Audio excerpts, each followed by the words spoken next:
ഒരു ക്ലയന്റ് വന്ന സമയത്ത് അവർ പറയുന്ന കാര്യം എന്താ, ഒരു ഉമ്മയാണ്, അവർ ഫുൾ ഗിൽറ്റ് ഫീലിങ്ങിലാണ്. ഗിൽറ്റ് വന്നാൽ നിങ്ങൾക്ക് എന്താ പറയുക, വീട്ടിലെ കാര്യങ്ങൾ ശരിക്കും ഹാൻഡിൽ ചെയ്ത് പോകാൻ പറ്റില്ല, ഒരു പെർഫെക്റ്റ് ആയിട്ട് കാര്യങ്ങൾ ചെയ്യണം എന്നുള്ള ചിന്തയിൽ ഇങ്ങനെ പോണ ഒരു ലേഡിയാണ്. അപ്പോൾ അവർക്ക് വീട്ടിലത്തെ എല്ലാ കാര്യങ്ങളും കറക്റ്റിൽ മുന്നേ ചെയ്ത പോലെ ചെയ്യാൻ പറ്റുന്നില്ല. കുട്ടീൻ്റെ കാര്യങ്ങളും ഹസ്ബൻഡിൻ്റെ കാര്യങ്ങളും അതേപോലെ വീട്ടിലെ എല്ലാ കാര്യങ്ങളും ക്ലീനിങ്ങും കുക്കിങ്ങും എല്ലാം കൂടി ഭംഗിയായിട്ട് ചെയ്തു പോകാൻ പറ്റുന്നില്ല.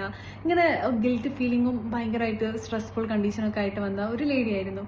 നമ്മൾ മനസ്സിലാക്കേണ്ട ഒരു കാര്യം എന്ന് വെച്ചാൽ, എല്ലാം പെർഫെക്റ്റ് ആയിട്ട് ചെയ്തു പോകണം, എല്ലാ സമയത്തും അങ്ങനെ പോകണം എന്നുള്ള ഒരു കൺസെപ്റ്റിൽ ആവുന്ന സമയത്താണ് നമുക്ക് ഇത്രയും ഒരു സ്ട്രെസ് വരുന്നത്. കാരണം നമുക്ക് ഫസ്റ്റ് നമ്മൾ ഇമ്പോർട്ടൻ്റ് ആയിട്ടുള്ള കാര്യങ്ങൾ ചെയ്യുക, എന്നിട്ട് പിന്നെ നമ്മളൊന്ന് റിലാക്സ് ചെയ്ത് നമുക്കും കൂടി കുറച്ച് സമയം കൊടുത്തതിന് ശേഷം നമുക്കൊന്ന് റിലാക്സ് ചെയ്തിരിക്കാനും നമുക്കായിട്ടൊരു സമയം കൊടുക്കാനും ഒക്കെ പറ്റിയ ശേഷം ബാക്കിയുള്ള ഓരോരോ കാര്യങ്ങൾ ചെയ്തു പോകാന്നുള്ളതാണ്. അല്ലെങ്കിൽ നമ്മൾ കംപ്ലീറ്റ്ലി ബേൺ ഔട്ട് ആയി പോകും, മെൻ്റലി ആൻഡ് ഫിസിക്കലി നമ്മൾ വല്ലാത്തൊരു സ്ട്രഗിളിൽ എത്തുന്നുള്ളതാണ്.